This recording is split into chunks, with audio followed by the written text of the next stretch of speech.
আপনারা দেখতে পাচ্ছেন একটা জমিদার বাড়ি।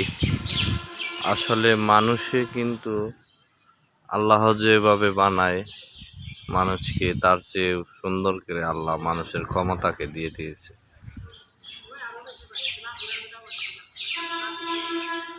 মানুষের ক্ষমতা আসলে বোঝা বড় কষ্ট। দেখতে পাচ্ছেন কত সুন্দর করে মানুষ সৃষ্টি করছে। আল্লাহ এর চেয়ে অনেক সুন্দর সৃষ্টি করতে পারে। আল্লাহর সৃষ্টি এই জগতের সবচেয়ে সুন্দর, প্রকৃতিময় সুন্দর জীবন।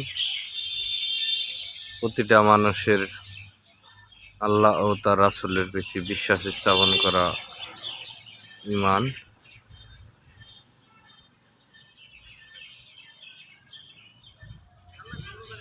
ঈমানের 5টি লক্ষণ থাকে, যে লক্ষণের মাধ্যমে বোঝা যায়। প্রথমত আল্লাহকে মনে মনে বিশ্বাস করতে হবে। আর যে ব্যক্তি আল্লাহকে বিশ্বাস না করলো, ওর মতো কুলাঙ্গার এই দুনিয়াতে আর কেউ নাই।